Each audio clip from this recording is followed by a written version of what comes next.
Today, let's address the family that protects the abuser instead of the child. And why silence often becomes another form of trauma. You know, one of the most confusing experiences for a child is discovering that the people who are supposed to protect them may instead protect the person who harmed them. Sometimes families remain silent because they fear shame, they fear conflict, financial consequences, social judgment, or the collapse of the family's image. But silence does not make harm disappear. It can teach the child that their pain is less important than the family's reputation. You know, when a family dismisses what happened, when it pressures the child to remain quiet, it blames them or even tells them to forgive and forget, the child may experience a second wound. And that is the realization that nobody came to protect them. The original harm may have come from one person, but the silence around it can create a broader sense of betrayal.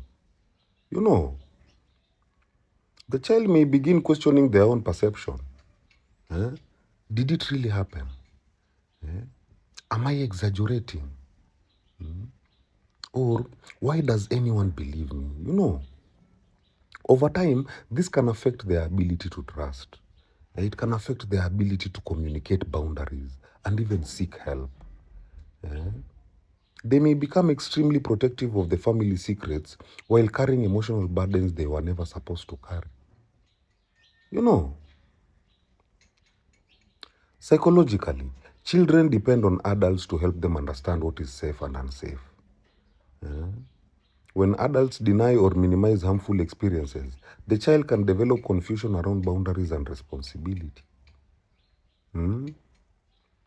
They may learn that keeping peace is more important than telling the truth, that speaking up creates problems, or that protecting others is their responsibility. You know, this can later appear as difficulty saying no, fear of confrontation, excessive guilt, or tolerating unhealthy situations because they learned early that challenging harmful behavior threatens belonging. Importantly, the responsibility for abuse always belongs to the person who chooses to harm, never the child. You know, spiritually, protecting an institution, a reputation, or family image at the expense of truth creates a dangerous distortion of loyalty. Forgiveness should never be confused with silence. And reconciliation should never require someone to deny what happened. Sometimes the most courageous form of love is telling the truth. You know, in short, a family does not become strong by hiding what happened. It becomes stronger when it can face painful truth and protect the vulnerable. When a family protects its image instead of its child, the child may learn that belonging requires silence.